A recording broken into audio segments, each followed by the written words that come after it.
근데 유일하게 안 하는 데가 LG만 안 한대. LG만. 나는 LG 사원이 아니에요. 그런데 LG 사원이 아닌데 그 보도에 보니까 부모님이 아주 가장 중요한 건 형제 우애다. 그래갖고 서로 그 구씨 집안들이 아주 잘하는 가장 대표적인 예라고 그러더라고요. 예. 여러분들 자식을요, 아무리 돈이 많아도요, 우애를 안 가르치고 돈만 먼저 가르치잖아요. 다 원수돼요. 그 무슨 소용이 있어요? 아무리 돈이 많으면 뭐예요? 사실 우리가 신부님 돈벼락 한번 맞아 봤으면 죽어도 여한이 없다고 그런 분들 있죠? 근데 사실 돈이 행복으로 연결된대요. 돈이 있으면 행복하대요. 돈이 있으면 행복하지 않겠어요? 근데 어떤 사람한테 돈이 있으면 행복하냐면은 평생 주식이나 복권으로 얻게 된 일확천금이 아니고 안정적으로 늘어난 사람들에게 돈이 행복을 준다는 거예요. 잘 버는 것도 중요하지만 쓸 줄 모르면 진정한 부자가 아니에요. 여러분들 자녀들한테 뭐라고 그래요? 돈이란 몰라도 되고 크면 자연히 알게 되는 것이라든지 돈 일찍 아는 건 아이답지도 순수하지도 못한 것이라고 말하는 거 잘못된 거예요. 돈의 가치를 정확하게 알려줘야 돼요. 돈은 소중한 거다. 돈은 우리 인생 살아가는데 꼭 필요한 거다. 그런데 어떻게 벌어야 된다? 정직하게 벌어야 된다. 이걸 가르쳐줘야지 황금보기를 돌같이 알아라 뭐 이런 얘기만 해야 되니까 나중에 그냥 이상하게 돈을 버는 거예요. 예. 우리는 자식들한테 사람은 돈이 있어야 무시당하지 않아. 돈을 벌어야 해. 돈 없으면 무시당하고 돈 있으면 그냥 감옥에도 안 가. 이런 돈에 대한 부정적인 생각을 가르치면 안 된다는 거예요. 저는 돈만 모아놓았다가 한 푼도 못 쓰고 죽는 사람들 많이 봤어요. 뼈 빠지게 돈 모았다가 하루아침에 사기당해서 나는 죽는 사람은 덜 억울해. 살아있는데 사기당해갖고 그냥 한 푼도 못 쓰고 쫄딱 망하는 사람들, 그런 사람들 보면요 정말로 저도 가슴이 아파요. 그분들 땅을 치고 통곡합니다. 먹고 싶은 거 안 먹고 보고 싶은 거 안 보고 다니고 싶은데 안 다니는데 그 돈을 어떻게 모은 돈인데 이 돈을 사기치느냐고. 때는 이미 늦어요. 때는 이미 늦어요. 여러분들 사기당하기 전에 쓰세요. 내가 작년에 이제 갈릴레아까지 이제 다 갔어요. 그랬더니 네게부 사막 체험을 또 데리고 가더라고요. 근데 거기 가보니까요, 고등학교 3학년 유대인 천재애들이 30명 정도 온 거예요. 근데 얘네들이요, 의대, 공군사관학교, 법대 합격한 애들이에요. 저녁에 모닥불을 피면서 내가 얘기를 했어요. 야, 니네들 우리나라는 남자만 군대를 2년 간다. 근데 니네들은 고등학교 졸업하자마자 저기만 남자 3년, 여자 3년. 얘네들은 고등학교 졸업하자마자 다 군대 가요. 3년씩. 그래서 이스라엘에 가보면요, 군인 애들이요, 거의 청소년 애들이에요. 고등학교 졸업하자마자 가갖고. 그래서 내가 니네들 진짜 군대 가는 거 원하느냐? 볼런티어 하는 거냐? 그랬더니 의대 합격한 애가 눈이 반짝거리면서 뭐래느냐? 우리는 6억 명의 이슬람 속에서 둘러싸여 산다. 근데 우리 600만 명이 살아남으려면 내 나라 누가 지켜야 된다? 내가 지켜야 된다. 얘네들은 분명한 거예요. 분명한 거예요. 근데 우리나라는요, 그런 역사의식, 민족의식, 주변 상황, 그런 거 이제 하나도 얘기 안 해줘요. 오로지 공부해. 성당 너 공부하려면 성당 내가 6년 동안 너 관면해줄게. 성당도 안 나가고 공부만 하는 거, 역사도 모르고. 이게요, 결코 건강하게 키우는 게 아니에요.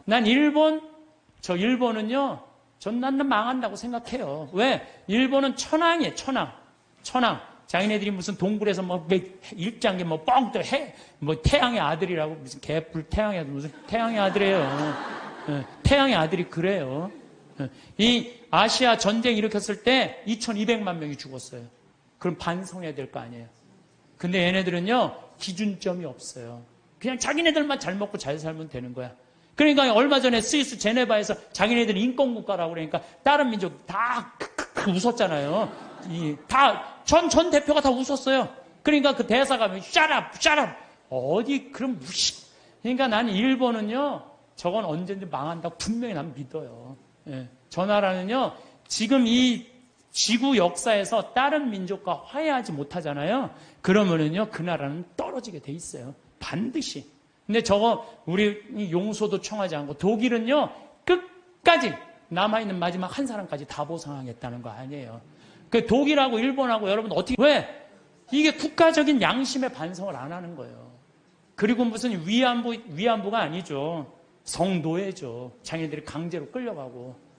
그리고도 반성은 안 하고. 정말로 창피한 나라예요, 저 나라. 근데 저 일본은요, 정말 지독해요. 자기네들이 저렇게 하자면 살지 못해. 지독한 놈들이야. 근데 난 저런 식으로 앞으로 세계에선 절대 인류 국가 못 되는 나라예요. 저 일본은 하류예요. 아무리 자기네들이 기술이 좋아도 하류예요, 하류. 북한은 어때요, 북한? 김일성이 아버지 아니야, 아버지. 그런데 김일성이 정말 높은 가르침을 줬어요? 지금 북한 주민들 굶어 죽어요. 우리 집에 내 탈북자 한 분 지금 근무를 하고 계세요. 생선을 못 먹어요. 먹어봤어야지. 고기를 못 먹어. 고기를 먹어. 심지어 계란도 못 먹어. 먹어본 적이 없는데. 하느님을 빼버리고는요, 절대 나라가 건강할 수가 없어요. 저 나라는, 아니, 저게 말이 돼요? 저 북한, 여러분들 북한 지금 말이 된다고 생각하세요? 그러니까 국민들은 다 굶어 죽는데, 아, 참, 답답한 일 노릇이에요. 예.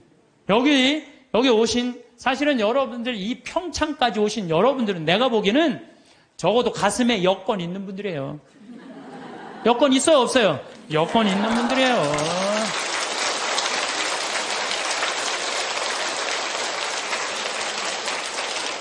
그래서 여러분들은 돌아가실 때 어떻게 돌아가실 수 있어? 이렇게 웃으면서 돌아가실 수 있어요. 제발. 아니, 이게 농담이 아니고 여러분들 이 생각, 나는 죽을 때 싹 웃으면서 죽을 거야. 마음속으로 생각하세요. 이 세상 원도 한도 없이 열심히 살고 하느님 뜻 따라 살다가 죽을 때 난 이제 무슨 비행기 타고 가는 거야? 여러분들 비행기 다 통과하고 비행기 딱 타면 기분 좋아요, 안 좋아요?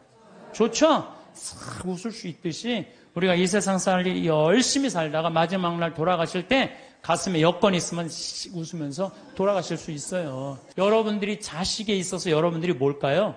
내비게이션이에요. 여러분들이 인생의 내비게이션들이에요. 근데 여러분들이 안내를 했어. 안내를 했는데 전혀 엉뚱한 데다 안내를 해놨어. 그래갖고 애가 인생 끝에 갔는데 인생의 참 의미를 모르고 허탈하는 경우가. 그럴 때 어떻게 할 거예요, 여러분들? 정말 과연 내가 내 자식한테 인생의 내비게이션 역할을 잘하고 있는가? 내비게이션, 우리나라는 왜 5.18 광주 민주 학생운동이 왜 일어났는지 얘기해주는 부모가 얼마나 돼요? 예? 군인들이 그냥 나라를, 구테타를 일으켜서 하려고 그러니까 그거 들고 일어나는데 와갖고 500명의 그 꽃다운 아이들이 다 죽은 얘기해줘야죠. 왜 우리나라는 남북으로 갈라져서 전쟁을 해요? 예? 같은 민족끼리 서로. 왜 남북으로 갈라졌어요? 해방을 했는데 북은 소련이 갖고 가고 남은 미국이 갖고 갔잖아요. 왜? 해방을 우리 자체적으로 못했잖아요. 독립 우리 자체적으로 한 게 아니잖아요. 원자폭탄 터뜨렸고 손들고 소련이 진격하고 미국이 갖고 가는 판 나는 거예요. 이 나라를 우리가 지키지 못한 거예요. 하다못해 1868년 이 일본은 천황을 중심으로 해갖고 나라를 통일을 해갖고 항공모함 비행기 만들 동안 우리 뭐 했어요? 사색당파 나눠줘갖고 이걸 왕으로 세울 거냐 저를 왕으로 세울 거냐 이러고 싸우다가 나라 뺏길 때 총 한 번 못 쏴보고 나라 뺏긴 거 참 치욕의 역사를 갖고 있는 거예요. 그러니까 우리 정신 차려야 된다 이런 얘기 해야 하네요.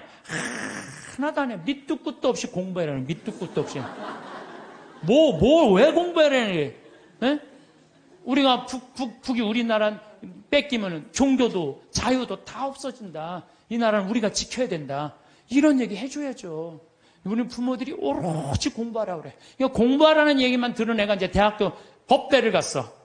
아빠, 나 공부해야 되는데 나 군대 가면 나 공부 못 하잖아. 아빠 지금 좋은 자리에 있으니까 나 군인 좀 빼줘. 그래? 너 공부해야 돼? 그럼 내 자리 빼줄게. 그래갖고 그냥 빼줬어. 자리 손 써갖고. 그래갖고 얘도 잘 나가고 근데 아버지가 너무 잘 나가. 그래갖고 너무 잘 나가고 어느 날 장관 청면에 딱 앉아 있었는데 국회의원이 당신 애들 왜 군대 안 갔냐 그러니까 왜 군대 안 갔지? 공부하냐고 내가 빼줬는데. 그래갖고 그냥 공부한다고 그냥 아버지 그냥 장관 자리에서 끌어낸 자식들이 얼마나 많아요. 그렇지 않아요? 얘가 역사의식이 있고 부모가 역사의식이 있었으면 내 나라는 네 나라는 누가 지켜야 된다? 네가 지켜야 된다. 그럼 얘가 아버지 나 군대 갔다 올게요. 이 나라 내가 지켜야죠. 내가 앞으로 이 나라의 지도자가 될 건데 내가 지켜야 이 소리 할 거 아니에요. 부모가 그런 얘기 해요 안 해요? 하나도 안 해요. 오로지 공부해라는 얘기만 오로지. 너 하나 잘 되려면 공부해라. 이거 사실은 심각한 거예요. 보통 심각한 게 아니냐. 제가 1999년에 수원교구 주보에다가 지구 멸망 2016년이라고 썼었어요. 1999년. 그러니까 지금으로부터 14년 전이죠. 그때 난리가 났어요. 우리 수원교구 지금은 80만이지만 그때는 70만이에요. 70만 사람들이 특히 초등학교 3학년 애들이 있는 그대로 믿는 애들이에요. 그러더니 엄마 2016년에 멸망하면 어떻게 하느냐고. 나 그때 장가 갈 나이인데. 이거 신부님 이거 진짜냐고. 그래갖고 내가 항의 전화 정말로 많이 받았어요. 근데 여러분들 14년이 지난 지금 이산화탄소가 400ppm이에요. 400ppm. 이산화탄소 400ppm이라는 건 뭐냐면은 인간이 살기 가장 적합한 이산화탄소는 250ppm이에요. 근데 지난 65만 년 동안 아무리 빙하기, 간빙기가 아무리 많이 왔어도 300ppm을 넘은 적이 한 번도 없어요.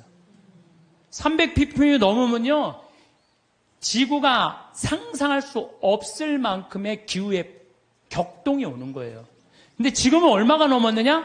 400ppm이 넘고 400ppm이. 400ppm이 넘었다는 건요, 이제까지 65만 년 동안, 아까가 아니라 지난주에 말씀드렸듯이, 지난주에 말씀드렸듯이 지구 역사가 만 년, 인간이 역사를 기록한 그 만 년, 그 이전에 10만 년, 60만 년, 이 60만, 인간이 겪어보지 못했던 격동이 지금 이루어지고 있는 거예요.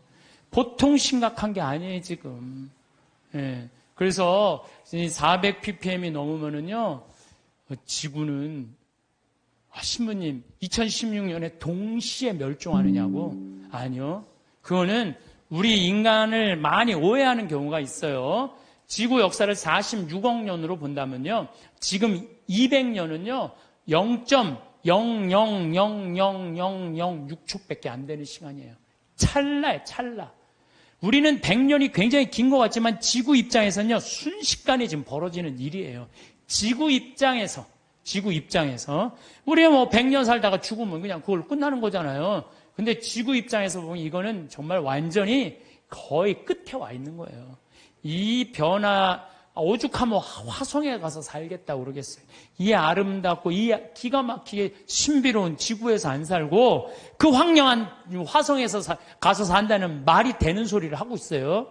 이 하나뿐인 지구를 지키지 않으면요, 우리가 자손들한테 이걸 물려주지 않으면요, 이거 우리 정말 이 세상에서 살 자격 없는 사람들 많아요.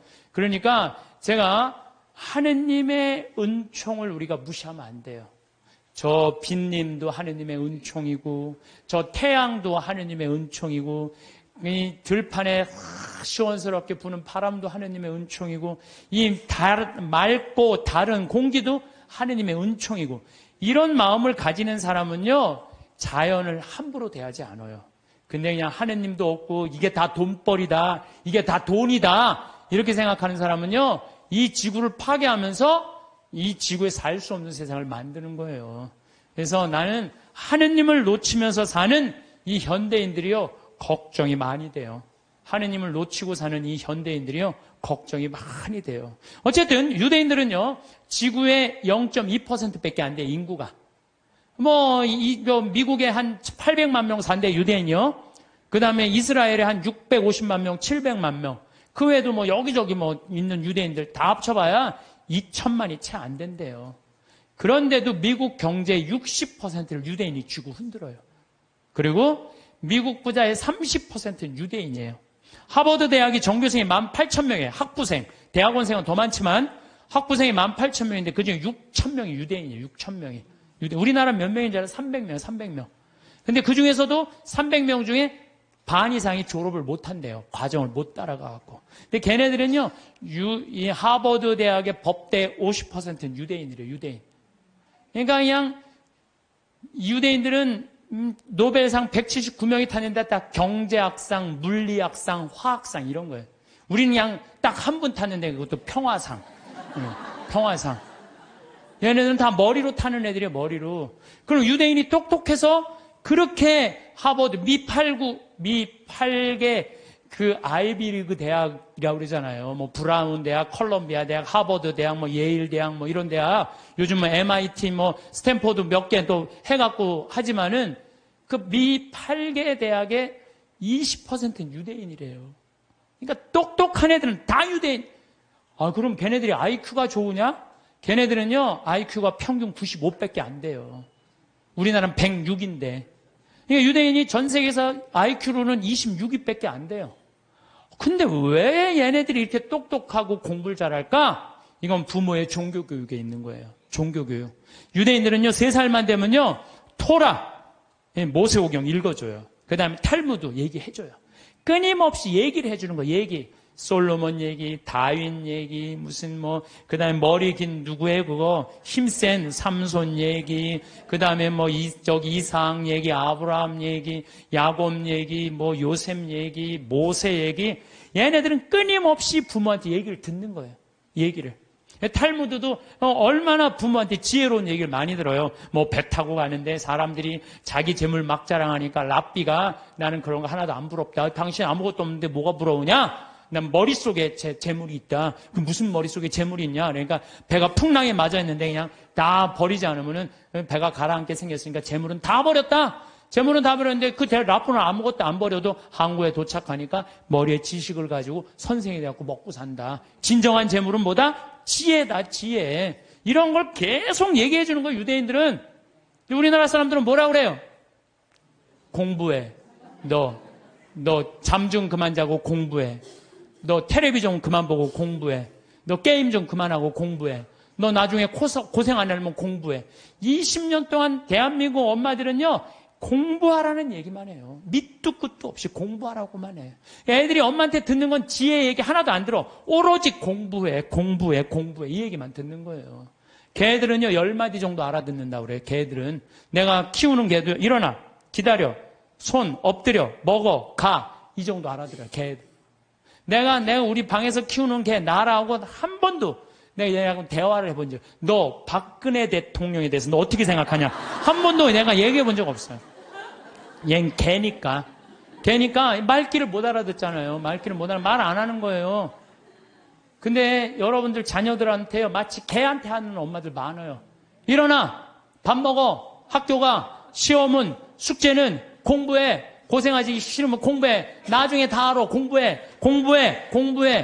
20년 동안 공부하라는 얘기만 해요. 그러니까 애들이 제일 지겨운 게 공부하라는 얘기 듣는 거예요. 엄마가, 유대인들은요, 왜 자기네들이 히틀러한테 600만 명이 홀로코스트 학살을 당했는지, 왜 2000년 동안 떠돌아 다녀야 되는지, 왜 자기네들 이집트로 끌려가야 되는지, 어떻게 이집트에서 탈출했는지, 40년 동안 왜 광야를 떠돌아 다녔는지 다 얘기해줘요. 역사에 대해서. 애들이 역사를 다 아는 거예요. 신앙이라는 건요, 아무것도 아닌 것 같아도 신앙이 얼마나 중요한 건데. 그러니까 유대인, 아인슈타인, 에디슨, 프로이드, 스티븐 스티벌거 다 유대인이에요. 근데 얘네들 다 자라면서 한 얘기가 다 부모예요. 전 세계에서요, 부모가 아무 일도 안 하고 엄마가 자녀 교육에만 매달리는 나라가 2나라 있어요. 하나는 이스라엘, 하나는 대한민국이에요. 2나라가 있대요. 근데 이스라엘은 왜 그렇게 아이들이 승승장구하고, 우리나라는 그 미국의 최고 좋은 대학만 가면요, 10%가 졸업을 못 한대요. 10%도 졸업을 못 한대요. 왜냐하면 아이들이에요, 대화가 없어서요. 신앙도 없고. 신앙이라는 게 아무것도 아닌 것 같지만요, 정말 중요한 게 신앙이에요. 저는 한번 부산에서 어디 강의를 가게 됐어요. 정말 너무너무 이제 차가 막혀갖고 이제 아주 정말로 그야말로 그냥 속이 바짝바짝 탔어요. 내비게이션이 가르쳐 주는데 불안하더라고. 내비게이션이 이렇게 가는데 분명히 성당이면 시내 한가운데일 텐데 이상한 대로 계속 하는 거예요. 이게 맞는가 계속 가는데 도착했습니다. 딱 그랬는데 벌판인 거예요. 강의는 5분 남겨놨는데 미치겠더라고요. 내비게이션을 내가 두들겨 패려고 그랬어요. 이놈의 새끼 이거 제대로 안 가르쳐 줬다고. 여러분들이 자식에 있어서 여러분들이 뭘까요? 내비게이션이에요. 여러분들이 인생의 내비게이션들이에요. 근데 여러분들이 안내를 했어. 안내를 했는데 전혀 엉뚱한 데다 안내를 해놨어. 그래갖고 애가 인생 끝에 갔는데 인생의 참 의미를 모르고 허탈하는 경우가. 그럴 때 어떻게 할 거예요, 여러분들? 정말 과연 내가 내 자식한테 인생의 내비게이션 역할을 잘하고 있는가? 내비게이션 최고의 좋은 내비게이션 역할은 뭐예요? 신앙생활이에요. 이정표 확인하듯이. 그래서 하느님 꽉 붙잡고 살아야 되는데 너 공부하려니까 너 끊어. 그래갖고 거미가 나뭇가지 타고 나오는 거 줄 끊듯이 그냥 신앙을 딱 끊어버리는 거예요. 성당도 마찬가지예요. 여러분들 자녀들이 왜 성당 나가기 싫어하는 줄 알아요?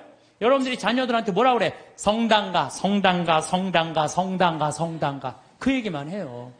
왜 성당 가야 되는지 얘기해 주는 거 없잖아요. 아브라함 얘기를 묵상을 해서 얘기를 해 준다든가, 솔로몬 얘기를 해 준다든가, 우리 김대건 신부님 얘기를 해 주든다든가, 최양업 신부님 얘기를 해 준다든지, 아니면 프란치스코 성인의 삶을 얘기해 준다든지, 우리 비오 성인, 이탈리아 로톤도에 오상 받은 신부님 얘기를 해 준다든가, 파티마 성모님, 루르드 성모님, 과달루페 성모님, 이번 르완다 성모님 발현했다고 그래요. 1982년에 르완다 성 그런 얘기 하나도 안 해줘요.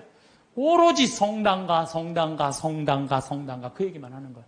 근데 애들이 두 가지를 하기 싫은 거예요. 성당 가고 공부하는 거. 이거 두 가지가 싫은 거야.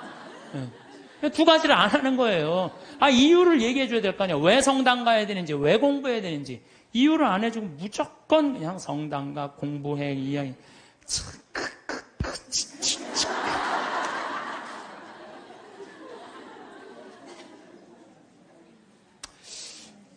우리나라 아이들은요, 공부만 이렇게 한 아이들 이렇게 보면요, 난 참 불쌍해. 우리나라 아이들 왜 불쌍하냐면요, 얘네들이요, 밤 11시 반에 학원에서 끝난대요. 그럼 집에 오면 숙제가 있대요. 새벽 2시까지 숙제한대요. 아침 6시 일어나야 되는데 또 아침에 학교 가서 수업해야 되니까. 그러니까 얘네들이 친구를 사귈 시간이 없는 거야. 중고등학교 때 친구 우정이 평생을 가는 거 아니에요. 근데 자기 숙제하고 학원 다니냐고 친구를 만나서 친구들하고 놀아야지 우정을 나눌 거 아니에요. 그런데 이게 친구를 사귈 시간이 없는 거야. 그러니까 그냥 여러분들 작년 2012년 7월 30일까지 우리나라 중고등학교 애들이 몇 명이 자살했는 줄 알아요? 730명이 자살했어. 730명. 이거는요, 정말로 끔찍한 거예요. 애들 죽음으로 누가 몰아넣는 거야? 대한민국 부모들이 다 몰아넣는 거야. 나는 우리나라 애들, 나는 이해가 안 되는 단어가 있어요. 아니, 학기 중에 새벽에 학교가, 밤중에 자율학습회, 학원과 새벽 2시까지 숙제, 방학 때 무슨 보충 수업을 또 해. 얘네들이 뭐가 모자란다고 보충 수업을 하냐고요. 방학 땐, 방학이라는 단어를 그럼 쓰지. 방학이라는 건 배우락을 놓을 방자를 쓰는 거예요. 공부하는 걸 놓는 게 방학이에요. 근데 이때 또 그냥 정말로 이게 정말 너무 답답해. 너무 답답해. 그러니까 아이들이요. 근데 우리나라가 그렇게 공부를 해도 효과가 좋으냐? OECD 국가 중에 우리나라가 학업 성취도가 24위예요. 30개 나라 중에. 잘 사는 나라. 핀란드, 내가 핀란드, 덴마크 다 다녀왔어요. 근데 걔네들은요, 오후 3시면 집에 다 가요. 엄마 아빠하고 같이 놀고 대화해요. 대화하는 게요, 공부하는 것보다 훨씬 교육 수준이 좋대요. 걔네들은 정말로, 걔네 성취도 1위예요. 오후 3시면 다 집에 가요. 부모하고 얘기해요. 그래야 애들이 사람 냄새가 나는 거야, 사람 냄새가. 근데 우리나라는요, 사람 냄새가 안 나요, 애들이. 나는 길거리에 눈 허옇게 뜨고 돌아다니는 애들 이해가 돼요. 아니, 그러는데 허옇게 안 뜨고 다니는 애들 어디 있어? 태어나서 공부해. 이 얘기만 그냥 태어나갖고 좀 산 좀 보려고 그러니 엄마가 그냥 정신 나가고 그냥 창문에다 가나다라 마바 차탁갔다니 누워서 모빌이 돌아가는데 기억니을 니을이 돌아가고. 아니, 이런 애들이 중고등학교 돼갖고 제정신으로 다니는 애들 어디 있어요? 눈 허옇게 뜨고 어른이 몸만 눈 뒤집어 뜨고 흰 눈동자 95% 까만 눈동자 5%. 나는 요즘 애들 폭력적이고 반항적인 거 이해가 돼요. 당연히 그렇게 만드는 거 지금. 애들 정서적으로 잘 키워야 될 거 아니에요. 저는요, 중고등학교 때 내가 성당 다녔는데 성당 생활이 주야. 학교는 취미예요, 취미. 수업만 끝나면 무조건 성당 갔어요. 수업만 끝나면. 예술제 한다고 나는 유대철 역할 했어요. 어렸을 때 유대철 성인 역할, 연극하고 기도하고 아이들끼리 모여서 누구 위해서 기도하고 또 뭐 여름에 또 캠핑 간다면 한 달 내내 물건 준비하고 또 친구들끼리 싸우고 화해하고 이러면서 우정이 쌓이는 거예요. 그 성당에서도요, 우리는 성가 화음 마친다고 8명이 모이면요, 뭐 테너, 베이스, 이게 하면서 애들 8명이 성가하고 그랬어요. 학교에서도. 나만 그런 게 아니에요. 우리 중고등학교 때는 토요일 날, 일요일 날이면 다 교회, 다 성당, 다 절에 갔어요. 그러니까 애들이 신앙생활이 기본이었어요. 그 중고등학교 때 신앙생활이라는 건 뭐냐면 거룩한 거에 깃들이는 거예요. 그러니까 우리 친구들 중에 12명이, 남자애들이 12명, 남자, 여자 한 20, 30명 됐는데, 남자들이 12명, 그 중에 6명이 신학교 간다고 그랬어요. 그 중에 3명이 신학교 갔어요. 하나는 외방성교회, 하나는 이번에 무슨 안식년 끝나고 난 다음에 그동안 쭉 교도소 사목하다, 하나는 환경하고, 나머지 3명도 하나는 아마 내가 정말 존경하는 친구인데 학교 선생님, 아마 학교에서도 정말 열심히 해. 지난번에 그 학교 강의 갔더니 저 선생님은 신부님 되는 게 낫겠다고 신학교 가려고 그랬던 아이니까. 또 하나는 교수하고 있고, 또 하나는 무슨 신협 이사하고 있고, 또 안 간다는 친구들도 어렸을 때 다 우리 신학교 가자 이랬던 애들이에요. 그래서 수원시청에 한번 갔는데 내 친구가 하나 있는데 팀장이래요. 그러고 저 오 팀장님은 신학교 가는 게 남분이라고. 그러니까 어렸을 때 신학교 가고 성당에서 어울리는 애들은요, 거룩해요. 거룩하고 정의로운 곳에 맛을 들여요. 여러분들 신문지에다가 생선을 싸면요, 비린내가 나요. 신문지에다가 향을 싸면요, 향이 나게 돼 있어요. 애들한테 공부해 이것만 하면요, 애는요 자기만 알게 돼 있어요. 경쟁만 할 줄 아는 거예요. 서로 친구끼리 화목하게 협동하고 이러는 게 없어요. 지금 애들은 그냥 나만 공부하면 되는 거야. 그러니까 얼마나 세상이 각박하냐 이거예요. 그러니까 우리 중고등학교 때 성당 다니는 애들, 교회 다니는 애들, 절 다니는 애들, 정말 열심히 한 애들이 학교에서도 공부도 다 잘했어요. 보면은. 근데 그게 어느 순간인가 자율학습 학원에 다 뺏겨버린 거야. 그러면요, 공부는 잘할지 모르지만 나라는 안 건강해요. 왜? 중고등학교 때 신앙을 통해서 거룩한 가르침을 들은 애들은요, 저는 불교 가르침이든 천주교 가르침이든 개신교 가르침이든 종교라는 건 최고로 높은 가르침이에요. 그 가르침을 듣고 자란 애들은 달라요. 달라도 뭐가 달라요. 근데 그냥 아무것도 지금 애들이 성당 가서 성서를 제대로 들어요. 자기네들끼리 토론을 해요. 아무것도 안 하잖아요. 그러니까 그냥 서로 왕따 시키고 그냥 정말 우리가 깜짝깜짝 놀랄 일들이 뉴스만 보면 나오잖아요. 그게 왜 그래요? 신앙생활을 안 가르치기 때문에, 거룩한 생활을 안 가르치기 때문에 그래요. 그래서 여러분들 하느님을 놓친다는 건요, 이게 아무것도 아닌 것 같아. 다 놓치는 거야. 나라도 마찬가지야. 나라도. 여러분들 칼 마르크스가 자기 자본적인 공산주의 혁명할 때 종교는 뭐라고 그랬어요? 인민의 아편이라고 그랬죠? 그리고 공산혁명 소련에서 일어나고 다 일어났어. 근데 소련은 어떻게 됐어요? 지금 어떻게 됐어요? 완전히 쫄딱 망하고 포기했어요. 공산주의. 그리고 공산주의 국가 중에 잘 사는 나라 있었어요? 아니, 잘 사는 거 기쁨이, 우리 공산주의 하면 딱 어디 인상 쓰고 이런 것만 있잖아요. 이게 하느님을 놓치면 그렇게 되는 거예요. 우리가 종교라는 게 이 인간이 살아가는데 절대적인 중심인 거예요. 그래서 여러분들, 우리가요, 하느님을 꽉 붙잡고 살 때 양심의 소리를 들을 수 있는 거예요. 양심의 소리를 들을 수 있고, 인간이 잘못하다가도 하느님이, 예수님이 이건 아니다, 성서에 다 나와 있잖아요. 이건 아니다. 그러면 그래, 우리가 이렇게 잘못했지. 독일 사람들이 그래서 반성하고 자기네들 회개하고 그러는 거 아니에요. 근데 일본은 누가 반성 회개 기준이 없어. 기준이. 그냥 저렇게 나가고 있는 거예요. 예, 나는 일본은 반드시 망한다고 난 믿어요. 예, 반드시 망할 거예요. 예, 저 나라는.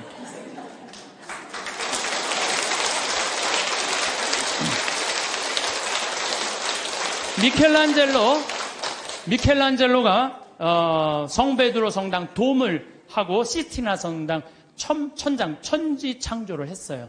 근데 교황님이 미켈란젤로를 불러서 너 받고 싶은 돈 액수를 다 대라. 그랬더니 미켈란젤로가 뭐라고 그러냐면은, 교황 성하시여, 내가 재능을 하느님으로 받아서 하느님께 다시 돌려드리는데 무슨 보상금이 필요합니까? 나는 이거 하늘나라 들어가는 입장 봉헌하겠다고. 하늘나라 들어가면 입장료로 봉헌하겠다고 그래요. 근데 여러분들 베드로 성당 돔이 얼마나인 줄 알아요? 신라 호텔이 들어가요. 그 돔 이렇게 보면요. 내가 그래서 또 이번에 베드로 성당 가서 재봤어요. 신라 호텔이 진짜 들어가나? 근데 이 라인에 보니까요. 신라 호텔 들어가고 남을 정도로 크더라고요. 베드로 성당이 얼마나 크냐 하면은 잠실 운동장 2배 많은 거예요. 크기가. 이 야구 때리면 140m 끝에 가잖아요. 베드로 성당 이 잎에서 저 끝이 178m예요. 베드로 성당 잠실. 그 어마어마한 걸 지면서 미켈란젤로는 한 푼도 안 받아요. 내가 하나님으로부터 받은 재능을 하나님께 돌려드리는데 무슨 내가 보상금을 받느냐고. 이거 하나님 꽉 붙잡고 3분. 그 다음에 스페인의 성가정 성당 가우디. 이 가우디는 지금 가경자예요. 복자 바로 밑에. 이분은 장가도 안 갔어요. 이 성당 하느님 집 짓는다고요? 옷도 아닙니다. 그냥 집 짓다가 너무 피곤하면 그 성당 앞에 공원이 있어요. 공원에 누워있으면 그 산거지, 그런 거지가, 그 천재가. 그래서 사람들이 이렇게 불쌍하다고 돈 주면요, 깨보면 막 동전이 이렇게 쌓여있으면 이거 신축구 만다고 이렇게 갖다 공사하는 사람들한테 주고. 오로지 하느님의 일만을 하다가 간 분이죠. 이게 하느님의 일만을 하다가 간 분들 참 많아요. 하느님의 입장료죠. 저는 이번 2013년 3월 마지막 주에 잠비아를 다녀왔어요. 잠비아 무프리나라는 지역을 갔다 왔어요. 내가 잠비아로 왜 가게 됐느냐면은 작년에 한 5월, 6월경에 수녀님들이 프란치스코 제3의 수도자들이 피정을 왔어요. 우리 교우들이 피정을 왔는데 수녀님들이 도우러 왔는데 수녀님 16분이 왔는데 한 분이 얼굴이 새카만 거야. 그래서 내가 수녀님한테 물어봤어요. 수녀님, 남들은 다 얼굴이 하얀데 수녀님 왜 새카마냐고. 그랬더니 이 수녀님이 신부님 저는 잠비아에서 농장을 한다는 거예요. 무프리나 지역에서. 왜 농장을 하냐고 그러니까 거기 그냥 다 굶어 죽어갖고 농장을 해서 거기에 있는 젊은 아이들한테 농업을 가르쳐서 잠비아가요 우리나라보다 7배 커요. 남한보다. 땅이 엄청. 그리고 다 평지. 근데 얘네들이 농사를 지을 줄 모르는 거야. 그래서 수녀님이 나는 거기 농사를 가르쳐서 잠비아 사람들이 잘 먹고 살게 해주려고 지금 농장을 운영한다는 거예요. 그래서 내가 눈이 이만해졌어요. 수녀님 무슨 농장을 해요? 그랬더니 몇 평이야? 그랬더니 80만 평이래요. 80만 평. 수녀님, 근데 한국은 왜 들어오셨어요? 17년 동안 거기서 사셨대요. 17년 동안 아프리카에서 사니 새카맹이에요. 암이 걸린 거 암이. 그래갖고 치료도 하고, 그 다음에 또 뭐라고 그러더라? 기숙사를 짓는데 돈이 없어갖고 돈 모으러 왔대요. 그래서 마침내 사는 맛 책 팔은 인세가 한 2천만 원 들어왔길래 수녀님 내가 이거 줄게. 근데 신부님이 우리하고 무슨 상관이 있어서 이 돈을 한 번에 주냐? 밑도 끝도 없이 돈을 왜 주냐? 수녀님 무슨 소리를 이렇게 섭섭하게 하느냐고. 수녀님 하느님 일하고 나도 하느님 일하는 사람이야. 근데 수녀님이 아프리카에 가서 나는 생태마을을 꾸미고 싶은 게 내 꿈이야. 근데 수녀님이 이미 생태마을을 아프리카에서 꾸미고 있는데 내 일을 대신해 주는데 이 돈은 돈도 아니다. 가져가라. 그랬더니 신부님 딱 요 돈이 모자랐다는 거예요. 너무너무 감사하다고.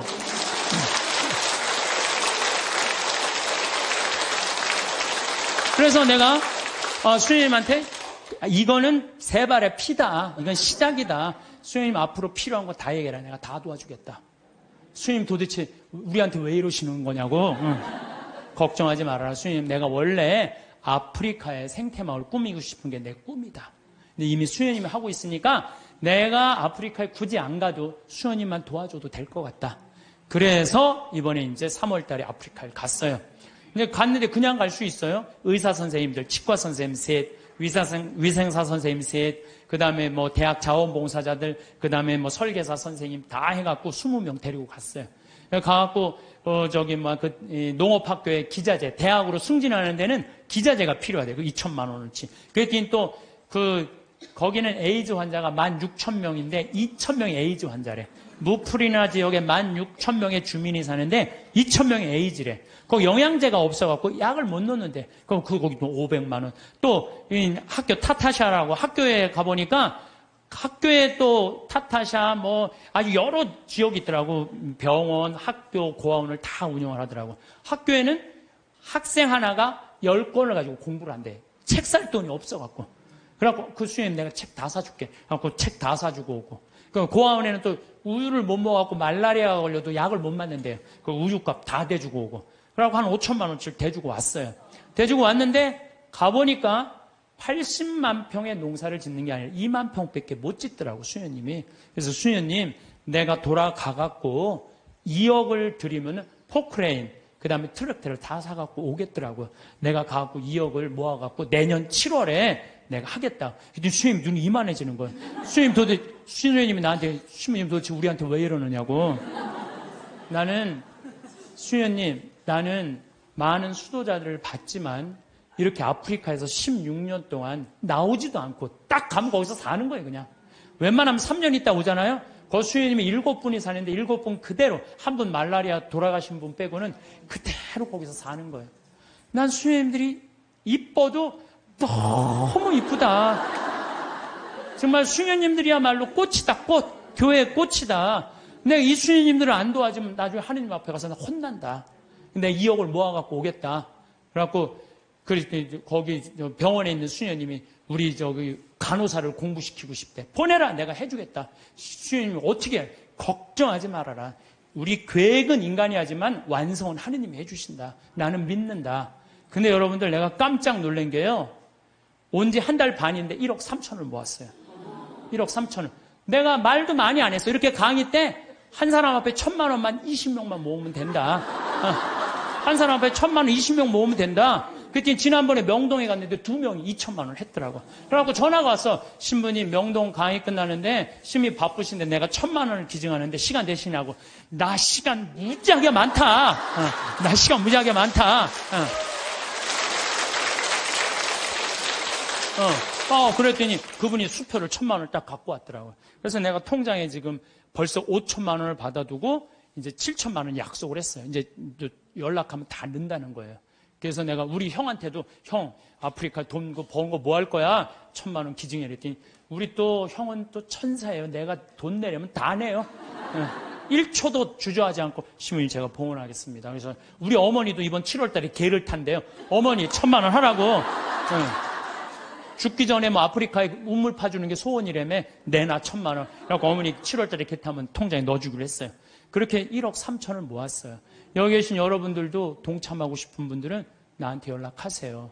여러분들 그러면은요, 내가 20명의 주주를 모으는데 그거는 주식을 받을 수는 없어요. 그렇지만 그건 하늘나라 가는 여권에 도장 하나, 비자 하나 찍어 놓는 거예요. 그러니까 나는 영국이 그동안 몇백 년 동안 뺏어갔어요. 뺏어만 가고 교육 하나 안 시킨 거예요. 나는 영국 사람들 해가 지지 않는 나라라고 하는데 난 절대 그렇게 표현하면 안 돼요. 전 세계 다니면서 도둑질 하느냐고 해가 질 수가 없는 나라예요. 해 질 시간이 없는 나라지, 해가 짓는 나라. 그래서 중국은 지금 굴이 다 뺏어가요. 근데 저는 어떤 생각을 갖고 있느냐 하면은 우리나라는 그러면 안 돼요. 우리나라는 이제까지 다른 나라 침략한 적 한 번도 없어요. 우리끼리 여기까지 올라온 거예요. 그럼 우리나라가 세계 최일의 인류 국가가 되려면 어떻게 해? 이제는 우리가 원조 받는 나라에서 원조 해주는 나라가 됐잖아요. 원조를 해줘도 멋있게 해주자는 거예요. 그래서 내가 그 80만 평에 그림까지 그 지역 주민들 큰 산 집까지 그림을 다 그려놨어요.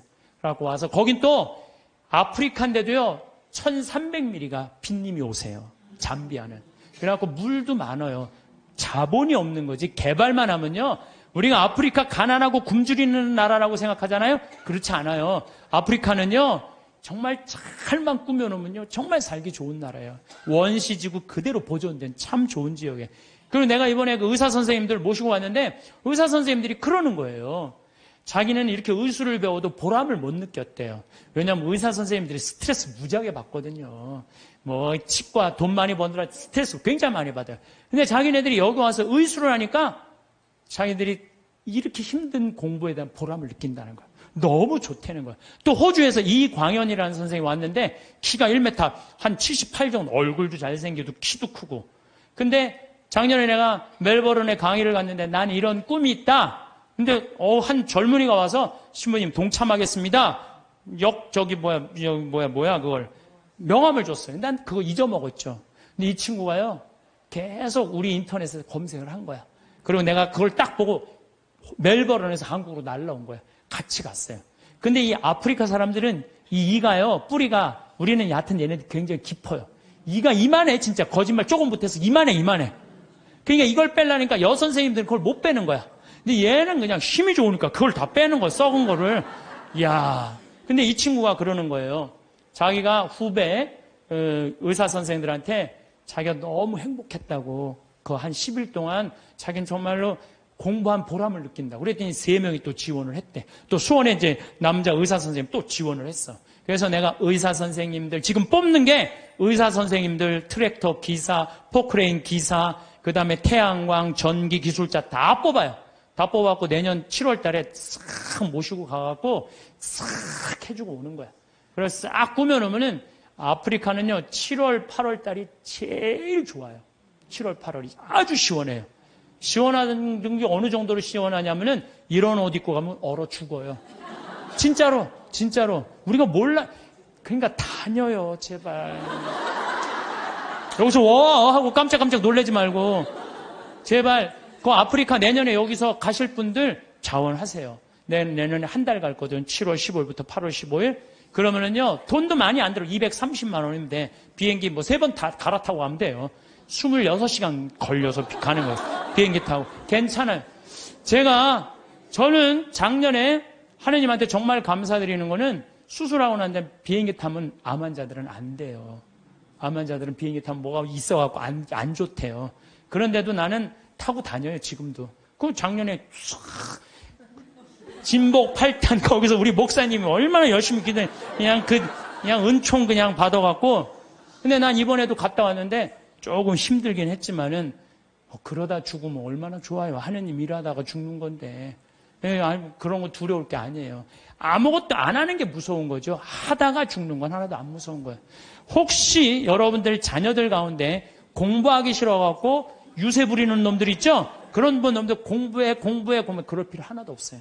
그냥 나한테 한 달만 맡기세요. 아프리카 한 달만 데려갔다 오면요, 얘네들 인간이 변해요. 왜? 걔네들 사는 거 보면요, 정말로 그냥 맨바닥에서 산다고 생각해도 돼. 흙바닥에서 사는 거예요. 대한민국 사람들이 뭘 모르는 줄 알아요? 대한민국이 이렇게 잘 먹고 잘 사는 걸 몰라요. 지금 우리나라 너무 잘 먹고 잘 사는 거예요. 그냥 맨날 서울 사람들은 나는 하층민이다. 참 내가 정말 답답한 거예요. 한국처럼 잘 사는 나라가 어디 있어요. 근데 우리가요, 대한민국이 뭘 못해? 욕심이 너무 많아요. 온 국민. 아니 2,300억 2,000억 갖고 뭐 하려고 그걸 그렇게 갖고 있어요. 나는요, 그래서 인간은 죽어야 된다고 생각해요. 인간은 반드시 죽어야 돼. 그러니까 2,000억 있는데 80살이야. 쓰지도 못하고 억울해. 나 이거. 그 사람도 2,000억 놓고 죽어요. 그렇죠? 나 한 푼도 없어. 그래도 죽어. 그러니까 죽을 때 진짜 억울한 건 2,000억 있고도 쓰지도 못한 사람은 억울해서 못 죽어요. 그렇지 않아요? 근데 2,000억을 의미 있게 봉헌하고 가는 사람은 죽을 때도 웃으면서 죽을 수 있어요. 근데 이거 안 뺏기려고 무슨 버진 아일랜드에다가 뭐 페이퍼 컴퍼니 만들어, 얼마나 추해요. 국가로부터 도둑질한 걸 동생한테 맡겼더니 동생이 안 주네? 또 내놓으라고 그러고 주라고. 여러분들, 우리는 하느님으로부터 받은 거니까 하느님께 되돌려줘야 돼요. 미켈란젤로 말처럼 되돌려줘야 돼요. 저는 그래서 아프리카를 이렇게 보면서 우리나라 사람들이요, 여러분들 이제 여기 지금 앞에 예쁘장한 분들 많이 앉아있는데 여러분들 120살까지 안 죽어요. 그럼 몇 년 남았냐면 70년 남아서 70년. 뒤에 계신 우리 오늘은 할머니들이 왔다고 그러는데 할머니들이 내 눈에 하나도 안 보여. 아줌마들만 보여, 아줌마들이. 이것도 걱정이에요. 70 먹으면 70 먹은처럼 보여야 될 거 아니야. 아줌마처럼 보이는 거, 이것도 내가 보기엔 나쁜 거예요. 왜 늙어도 늙은 흉내를 안 내. 다 젊어. 근데 젊은 채로 그냥 집에서 있으면 재미없어요. 이미 독일 사람들, 미국 사람들은요, 50, 60 되면요, 아프리카에서 2년, 3년 살다가 가요. 봉사활동하고. 그러면서 자기의 삶이 풍요로워지는 거예요. 여러분들 여기 있어서 1년에 2천만 원, 3천만 원 쓰나 아프리카 가갖고 2천만 원 정말로 풍요롭게 쓸 수 있어요. 그래서 하느님을 꽉 잡고 하느님 속에서 살아야 된다는 거예요, 제 얘기는. 하느님 속에서 살아요. 그러니까 대한민국 소년이 뭘 모르느냐? 이렇게 잘 사는 걸 모르고 일본하고 중국이 그렇게 강대국인 걸 대한민국 사람들이 몰라요. 그것도 걱정이에요. 왜냐하면요, 우리나라는요, 정말로 아슬아슬한 지정학적 위치 속에서 살고 있어요. 그러니까 우리나라 국민들이요, 항상 역사의식을 갖고 있어야 돼요. 예, 자녀들한테 우리가 역사에 어떤 고통을 겪었고 지금도 어떤 상황이 있는지 누구 입에서 나와야 돼? 부모 입에서 나와야 돼요. 그러니까 여러분들이 항상 깨어서 기도하고 깨어서 살아야 된다는 얘기죠. 저는 지금 우리 대한민국 국민들이 돈 버는데 너무 눈이 빨개져 있는 것 같아요. 번 돈을 가지고 얼마나 가치 있고 이 사회에 소외되어 있는 사람들이 없도록 하는 노력이 더 필요한 거. 이제는 우리는 이제 출세 안 해도 돼요. 돈 많이 안 벌어도 돼요. 이제 먹고 살 만큼 다 살아요. 제가 이제까지 환경 문제 때문에 뭐 또 아프리카 자원봉사 다닌다고 다녀보면은요, 우리나라는 잘 먹고 잘 사는 거예요. 이거를 의미 있게 쓸 줄을 모르는 거지, 출세도 이 정도만 하면 됐어요. 예, 그러니까 여러분들 오늘 이후부터 누구를 꽉 붙잡고 사느냐? 하느님을 꽉 붙잡고. 우리는 삶의 질을 높여야 돼. 삶의 질의 기본은 뭐냐? 신앙이에요, 신앙. 언제나 양심의 소리를 귀 기울일 수 있도록 이끌어주는 신앙 생활을 해야지 우리 나라도 건강하고 우리 사회도 건강하고 우리 가정도 건강해요. 하느님 꽉 붙잡고 사십시오. 제가 다시 한번 말씀드리지만은 우리가 마지막 날 하늘나라 여행 떠날 때 베드로 성인이 여권 내놔라. 나 여권이 없는데요. 여권이 도대체 어떻게 마련하는 거예요?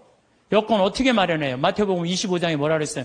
내가 굶주릴 때, 헐벗었을 때, 감옥에 갇혔을 때, 목말랐을 때 나한테 찾아와주고 옷 입혀주고 물 먹여주고 그게 바로 나에게 해준 것이다. 오른편에 있는 사람, 너희들 하늘나라에서 준비한 상을 받아라. 그러죠? 왼편에 있는 사람들한테 너희들은 저쪽으로 가라. 영원히 꺼지지 않는 불 속으로 가라. 우리가 당신 언제 그렇게 천대했다고 그러냐고. 내 이웃 중에 가난하고 굶주리고 감옥에 갇히고 헐벗어 사는 사람 돌보지 않는 게 곧 누구한테 돌보지 않는 거다? 나를 돌보지, 예수님이 나를 돌보지 않은 거다. 하늘나라 여권 준비하는 거 어려운 거 아니에요. 여러분들 어려운 이웃한테, 특히 아프리카, 잠비아, 물론 우리 이제 내년에는 제가 페루도 가고 브라질도 가고 많이 갈 계획을 다 갖고 있어요. 그럴 때 내가 못 가더라도 어떻게? 동참이라도 해라. 동참이라도 해라. 예, 그게 하늘나라 여권 탁. 그래서 딱 비행기 탈 때, 저기 수속할 때 베드로 성인이 여권, 그럼 여기 있습니다. 딱. 여권 어디 있지? 이거 내가 먹고 사느냐고 바쁘고 여권 준비 못 했네요? 그럼 넌 저리 어두운 데로 가라. 땅을 치고 통곡해도 아무 소용 없다는 거예요. 적어도 여기 오신 여러분들은 내가 보기엔 돌아가실 때 어떻게 돌아가실 수 있어? 정말로 여러분들 돌아가실 때 난 이제 누구 만나러 간다? 예수님 만나러 간다. 하느님 만나러 간다. 내 여행은 환상적일 것이다. 그런 마음으로 여러분들 사시면 이 세상에서도 즐겁고 저 세상에도 즐거울 거예요. 그래서 여러분들 돌아가실 때 웃으면서 돌아가시기를 바라겠습니다. 우리나라가 우리들이 하늘나라로 여행을 떠나려면 뭐가 있어야 된다고 그랬죠? 여권이 있어야 된다고 그랬어요. 하느님을 꽉 붙잡고 살 때 우리는 여권 발급받을 수 있습니다. 하느님을 내가 꽉 붙잡고 있고 내 삶 전체가 하느님께 봉헌된 분은 지난번에 우리 최재용 신부님 어머니처럼 93살에 돌아가실 때 아들 손을 잡고 어떻게 돌아가실 수 있다고 씩 웃으면서 돌아가실 수 있어요. 그래서 그 죽음이 아니고 새로운 삶으로 옮아가는 여정일 뿐이에요. 우리 인간은 참 죽음을 많이 두려워하는데 죽음은 결코 무서운 게 아니에요. 새로운 삶으로의 변화죠. 지금은 미국이 자유여행이 많이 되잖아요. 근데 옛날에는 미국에 여행 가려고 그래도 까다로웠어요, 안 까다로웠어요? 까다로웠어요. 미국에 가려고 그러면은 옛날에 미국 비자 발급 받으려면은요, 통장에 잔고가 얼마 있느냐, 너 갔다가 돌아올 수 있는데 보증인이 있느냐, 이런 거 다 물어봤어요. 또 막상 요즘은 미국에 이렇게 제가 로망 칼라를 차고 이제 미국 강의하러 갈 때 거기 여권 심사하는 데서 꼬치꼬치 물어요. 왜 왔느냐고. 그래서 강의하러 왔다. 도라는 갈 거냐? 나 한국에 갈 거다. 며칠 머물 거냐? 뭐 10일 머무를 거다. 정말로 까다롭게 물어보더라고요. 여러분들 만약에 하늘나라에 막 들어가려고 그럴 때 이 베드로 성인이 물어볼 거예요. 너 성당은 열심히 다녔느냐? 어? 또 가난한 이웃은 잘 돌보았느냐? 회개는 많이 했느냐? 하늘나라 열쇠 쥐고 있는 분이 다행히 베드로라 정말로 다행이에요. 이 베드로 성인이 좀 허술해요.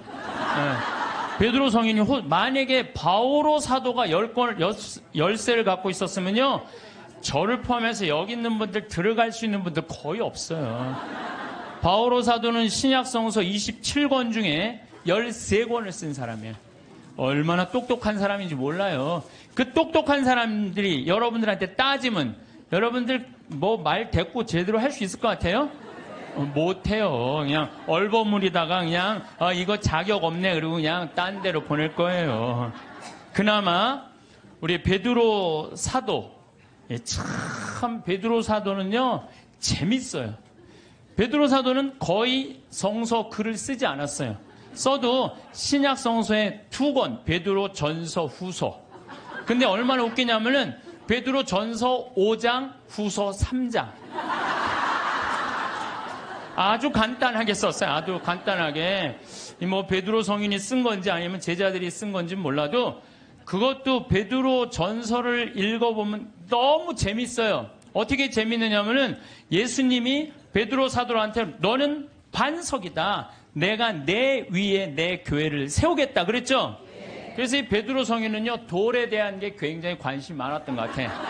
그래서 이 베드로 사도 예수님 표현하는 걸 보면은 사람들에게는 버림을 받았지만 하느님께 선택된 값진 돌이란 돌 얘기만 해요. 베드로 전서를 보면은 내가 시온에 돌을 놓는다. 선택된 값진 모퉁이 돌이다. 이 돌을 믿는 이는 부끄러운 일을 당하지 않을 것이다. 집 짓는 이들이 내버린 돌이 그 돌이 모퉁이의 머릿돌이 되었네. 돌 얘기만 해. 돌 얘기만 베드로 사도는. 근데 이 베드로 사도가 하늘나라 열쇠를 쥐고 있긴 있는데 허술하다는 이야기는요. 예수님께서 이제 예루살렘으로 올라가면서 그 이제 올라가는 길에 얘기를 해요. 나는 너에게 내 교회를 세우겠다. 그리고 그 얘기 하시자마자 뭐라고 그러냐면 나는 예루살렘에 올라가면은 순환을 당하고 죽을 것이다. 그랬을 때 베드로가 뭐라고 그러냐면 아이코 맙소사. 그런 일은 결코 일어나지 않을 것입니다. 내가 당신 지키겠다 이거예요. 지금 예수님은 죽으러 올라가는데 베드로는 국무총리 되려고 올라가는 거예요. 지금 예수님 생각하고 베드로 생각하고 완전히 달라요. 베드로는 하늘나라를 이해하지도 못했어요. 그러니까 이런 말을 하는 거예요. 아이쿠 맙소사. 주님, 그런 일은 결코 일어나지 않을 것입니다. 그러니까 예수님이 바로 뭐라고 그러냐면은 사탄아 내게서 물러가라. 너는 나에게 걸림돌이다. 돌 얘기 많이 나오죠? 너는 나한테 걸림돌이다. 너는 하느님의 일은 생각하지 않고 사람의 일만 생각하는구나. 예수님은 하느님의 일로 인류를 구원하시기 위해 십자가에 못 박혀 돌아가시려고 그러는데 베드로는 뭐 하려고 올라간 거예요? 국무총리 하러 근데 국무총리 왕이 돼야지 국무총리 될 거 아니에요. 근데 죽는다니까 아이쿠 맙소사. 결코 주님 그런 일은 일어나지 않을 것입니다. 그러니까 예수님 뭐라 그래요? 사탄아 내게서 물러가라. 너는 하느님의 일은 생각하지 않고 사람의 일, 국무총리 될 일만 생각하는구나. 예수님이 또 그래도 그렇지. 바로 전에 내가 내 위에 내 교회를 세우겠다 그러다가 또 바로 사탄아 물러가라 그냥.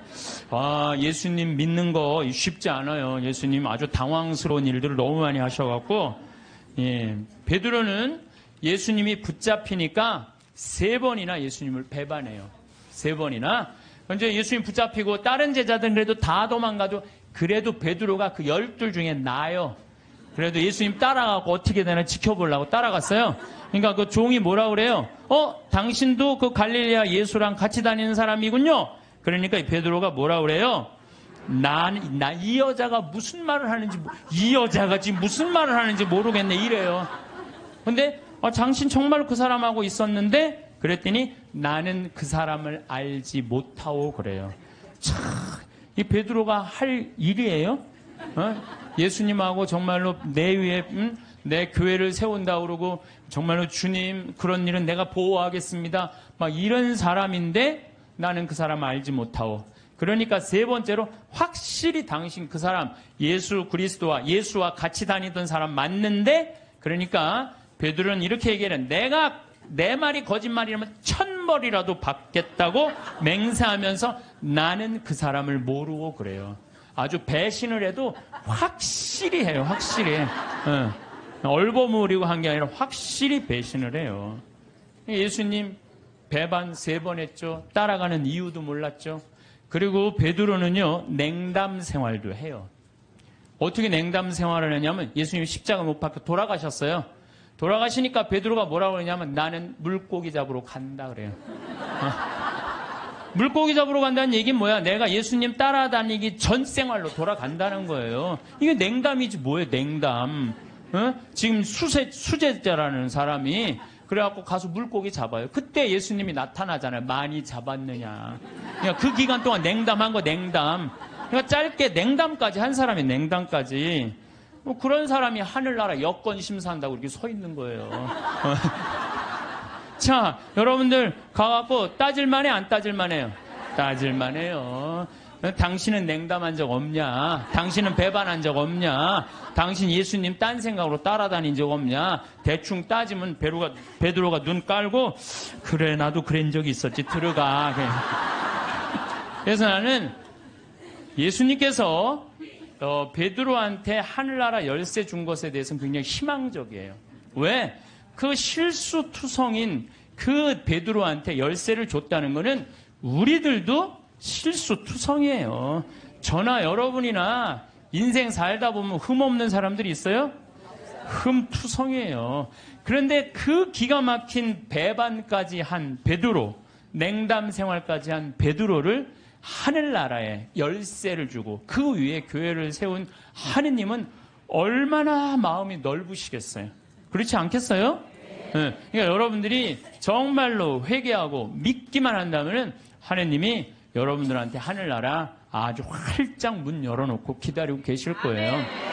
근데 문제는 베드로는 마지막에 어떻게 했느냐? 마지막에요. 바티칸 지금 그 베드로 성전이 언덕이거든요. 거기에 십자가에 제대로도 아니고 거꾸로 못 박혀 죽었어요. 내가 어떻게 감히 스승님하고 똑같이 똑바로 매달려 죽느냐라는 그럴 자격 없다. 거꾸로 얼마나 고통스럽게 해서 피가 거꾸로 몰리는 건데, 그러니까 마지막에 정말로 하느님 증언을 확실하게 하고 갔죠. 베드로만 그런 게 아니야. 다 두고 도망간 제자들 산 모습을 보면 안드레아는 마케도니아 아카이아 지방에서 X자 십자가에 못 박혀 죽어요. X자로. 그 다음에 야고보 사도는 가장 먼저 순교한 사도인데 예루살렘에서 참수용 당해요. 야고보 사도는. 필립보는 소아시아에서 기둥에 매달려서 순교하고, 바르톨로메오는 아르메니아라는 곳에서 전도하다가 십자가에 거꾸로 매달려 순교해요. 바르톨로메오도. 토마는 인도에서 도끼에 맞아 죽어요. 토마는. 그래서 지금도 인도에는 토마 교회가 있잖아요. 토마. 마테오는 아프리카 에티오피아에서 선교하다 참수용 당하고, 알페오의 아들 야고보는 성전 꼭대기에서 떨어뜨려요. 그래갖고 떨어져서 죽어요. 예. 그 다음에 열혈당원 시몬은 이집트에서 선교하다가 활에 맞아 순교하고, 야고보의 동생 유다는 페르시아에서 선교하다 활에 맞아 죽어요. 마지막 사도 마티아는 에티오피아에서 선교하다 돌에 맞아 죽어요. 그러니까 12사도가 요한 사도만 빼놓고 다 목숨 순교를 하고 죽어요. 그래서 이 사도들이 예수님 따라다니다가 배신도 하고 자기네들끼리 누가 높냐 싸우기도 하고 뭐 어쨌든 속을 많이 썩였지만 마지막은 어떻게 죽었어요? 은총지휘 속에 죽었다는 얘기예요. 은총지휘 속에 하느님을 증거하다가 마지막에 죽었다는 거예요. 그래서 여러분들도 죽을 때 가장 잘 죽는 게 중요해요. 죽을 때 죄악 속에서 죽으면요, 그건 회개의 기회가 없는 거예요. 항상 기도할 때 내가 죽을 때 잘 죽을 수 있도록 주님 저를 도와주십시오라고 여러분 항상 기도해야 돼. 그래갖고 항상 죽음을 잘 맞이할 수 있도록. 그래서 늘 주님을 증거하고 주님 속에서 살아갈 때, 돌아가실 때 씩 웃으면서 죽을 수 있다는 얘기죠. 우리가 미국 여행 갈 때 옛날에, 지금은 안 그렇지만 은행 통장에 잔고가 얼마나 있느냐, 뭐 3천만 원, 5천만 원 있느냐에 따라서 여권 비자 발급 받는 게 쉬웠어요. 우리도 하늘나라 갈 때 하느님이 물어볼 거예요. 너 하늘나라 은행 통장에 잔고가 얼마나 있느냐. 여러분들 하늘나라 통장에 잔고가 얼마나 있어요, 여러분들? 아, 내가 이거 하늘나라에 저금하는 거야 라고 저금해둔 돈들, 내가 이거 하늘나라에 저금하는 거야 라는 마음으로 저금한 것들. 그 가끔 그런 거 있잖아요. 내가 어딜 도와줄 때 이게 좀 힘든 돈이야. 내가 1,000만 원, 2,000만 원을 도와야 돼. 그래, 내가 이거 하늘나라에 저금하는 거야. 이걸 탁 도와주는 액수가 여러분들 얼마나 돼요? 잔고에 하나도 없는 분들도 있을 수 있어요. 날 위해서 쓰다 보니까 하늘나라에는 하나도 안 쌓아놓을 수가 있어요. 마태복음 25장 보면은 이 마지막 날 최후의 심판 때 한쪽 오른쪽, 양들은 오른쪽으로, 염소는 왼쪽으로 갈라요. 그리고 예수님이 이렇게 말해요. 너희들은 내가 굶주렸을 때 먹을 것을 주었고, 목말랐을 때 마실 것을 주었고, 나그네 되었을 때 따뜻하게 맞아 주었고, 헐벗었을 때 입을 것을 주었고, 병들었을 때 돌보아 주었고, 감옥에 갇혔을 때 찾아 주었다. 그러니까 오른쪽에 있는 양들이 그래. 언제 내가 그랬어요? 내 이웃 하나한테 해준 것이 곧 나에게 해준 것이다. 기가 막힌 말이죠. 우리 동학사상 1800년에 마지막에 그 동학사상 할 때 인내천사상이라고 그랬죠. 사람 안에는 하늘이 있다. 우리 안에는 전부 다 하늘이 들어있다. 예수님은요, 우리를 다 당신의 분신으로 생각했던 거야. 여기 있는 분들 전부 다 누구 분신이야? 예수님 분신이에요. 내가 언제 당신 목말랐을 때, 굶주렸을 때, 헐벗었을 때, 병들었을 때 언제 돌봐줬느냐? 내 이웃한테 해준 것이 곧 나에게 해준 것이다. 그러니까 여러분들 정말 병들고 정말 아프고 헐벗고 가난한 이웃에게 해주는 건 곧 누구한테 해주는 거예요? 이거 통장 잔고 많은 거예요, 적은 거예요? 많은 분들이에요. 근데 왼쪽에 있는 염소들한테는 뭐라 그래? 너희는 내가 헐벗었을 때, 목말랐을 때, 굶주렸을 때, 병들었을 때, 감옥에 갔을 때 한 번도 찾아온 적이 없다. 내가 언제 주님인 줄 알았으면 우리가 찾아갔는데 언제 주님께서 그러셨느냐고. 내 이웃에게 해주지 않은 것이 곧 내게 해주지 않은 것이다.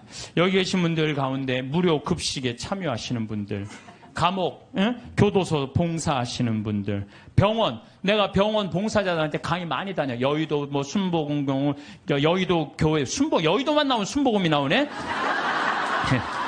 여의도 성모병원, 강남 성모병원, 뭐 인천병원, 이렇게 내가 봉사자들한테 강의 많이 다녔거든요. 근데요, 병원의 봉사자들이 200명, 300명 돼요. 우리 천주교 교우들이. 이분들 다 뭐 하는 거예요? 하늘나라의 통장에 잔고가 가득 있어요. 내가 강원도 사람이잖아요. 원주에 사시는 김영문이라는 분은 원주 근처 한 38개 복지시설에 이제까지 짜장면을 몇 개를 만들어줬냐면 7만 2천 그릇을 만들어줬대. 이 사람이 부자냐? 운전기사인데 한 달에 120밖에 못 벌었대요. 근데 그 월급의 일부를 나눠서 짜장면을 자기 쉬는 날, 그래갖고 막 짜장면을 만들기 위해서 막 살림살이를 하니까 부인이 저게 딴 살림 차렸나 그럴 정도로 오해할 정도로. 그러니까 친구가, 정육 좀 하는 친구는 뭐라 그래요? 야, 내가 너 그렇게 짜장면 어려운 사람들 고아원 양로원에 가서 봉사하는데 내가 고긴 내가 대주마. 심지어 문막에 있는 시각장애우들은 우리가 밀가루 봉헌하겠다.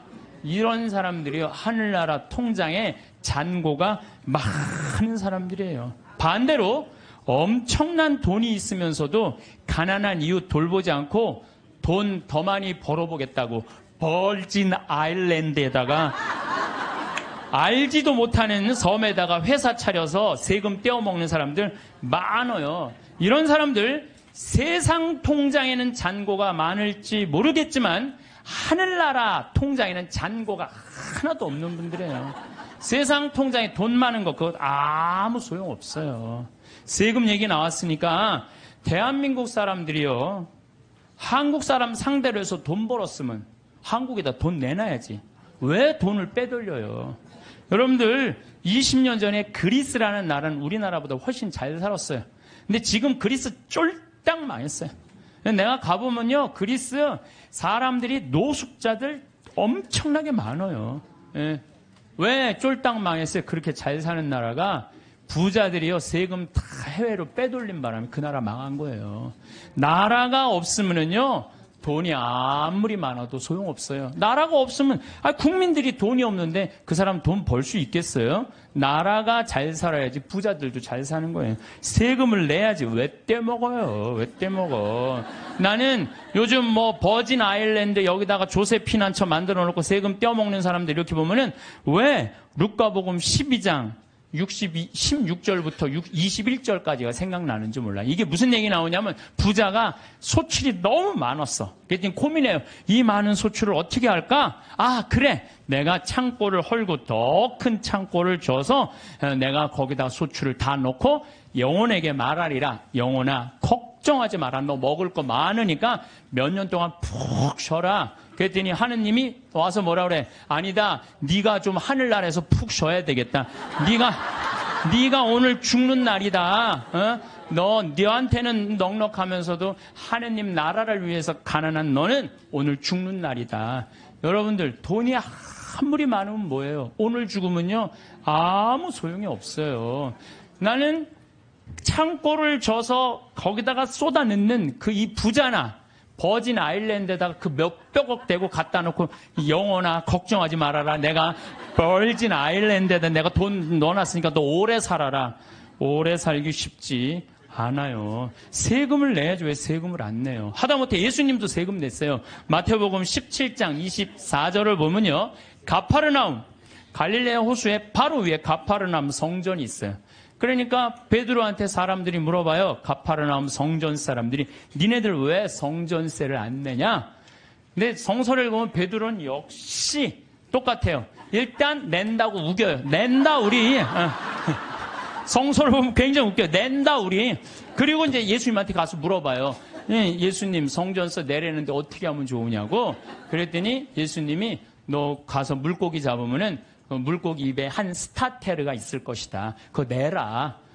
스타테르는요, 그리스로 은하 한 입인데, 그거는 돈이 얼마냐면, 우리, 이, 대한민국 지금 기초 아주 최저 하루 근로비의 4배. 그러니까 16만원 정도 되는 거예요. 우리가 37,000원인가 38,000원이가 하루 아주 최저 임금이거든요. 그러니까 16만원 되는 걸, 아니, 예수님도 낸 세금을, 아니 왜 안 내냐 이거예요. 이 성서를 난 이거 성서를 보면서 여기서 깨달은 진리가 있어요. 사소한데 목숨 걸지 말아라. 예수님도 지금 가장 큰 일은 뭐야? 하늘나라를 위해서 예루살렘에 올라가고 십자가 못 박혀 돌아가셔야 돼. 근데 그 세금 안 낸다고 우기면은요 아예 유대인 취급도 못 받아요. 그거 16만 원 뭐 많이 돈 드느냐? 그리고 그냥 스타테르 낸 거예요. 사소한데 목숨 걸지 말라는 거예요. 요즘 부자들 보면은요 자기 재산이 1조 원이나 되는데 그거 한 1,000억, 2,000억 내는 게 뭐가 아까워. 1,000억, 2,000억 내도 얼마가 남아요? 8,000억이 남아요. 8,000억.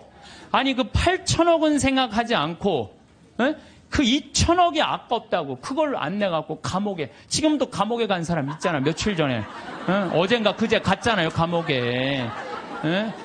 그 많은 돈을 가지고도 왜 감옥을 가요? 내면 되지. 왜 사소한데 목숨 거냐 이거야. 내 얘기는 그냥 통 크게 내면 되지. 저는 부자들은 하늘나라 들어가기가 낙타가 바늘구멍 뚫고 지나가는 것보다 힘들다고 한 예수님 말 저는 이해가 돼요. 여러분 혹시 지금 여러분들 10,000원 갖고 있어요. 10,000원 갖고 있으신 분들 내가 저 1,000원 좀 주실래요? 커피 한 잔 좀 뽑아 먹게? 그럼 여러분들 저한테 1,000원 줄 거야 안 줄 거예요? 주죠. 줘요. 10,000원 중에 1,000원은 괜찮아요. 근데 만약에 여러분들이 1,000억을 갖고 있어. 1,000억을 갖고 있는데 내가 나 좀 돈 좀 쓰게 100억만 달라 그러면 여러분들 100억 줄 것 같아 안 줄 것 같아요? 이거 쉽지 않아요. 1,000원하고 100억하고는 달라요. 1,000원하고. 그래서 돈이 많은 사람들은요. 아마 지금 여기 있는 분들 준다 그래도 막상 1,000억 갖고 있는데 내가 100억 달라면 못 줘요. 100억이 그게 남의 집 애 이름이에요. 근데 나는 100억 필요 없어요. 근데 국가는 100억이 필요해요. 왜? 너 당신 대한민국을 상대해서 돈 벌었으니까 100억 주면은 이 100억 가지고 가난한 사람들 도와주겠다. 어려운 사람들 복지, 이런 거 국가 문화재 이런 거 보호하겠다. 그러면은 좀 넓은 마음으로 내가 대한민국을 상대로 해서 돈을 벌었으면 내가 이 정도까지 은총을 받았으면 내가 100억 정도 내겠다. 이렇게 마음 먹으면은 사람들이 존경하고 돈은 900억 남아있고 얼마나 좋아요. 근데 사람은요 이상해요. 900억은 생각하지 않고 그 100억이라는 엄청난 돈 이것도 아까운 거예요. 그러니까 벌진 아일랜드에다가 그냥 갔다가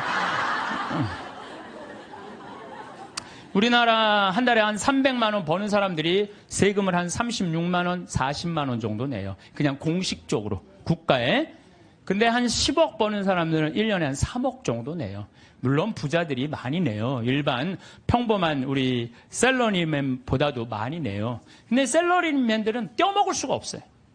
뭐 얼마를 떼어먹나요? 그걸 떼어먹어. 다 내요. 근데 이 돈 많은 사람들은요.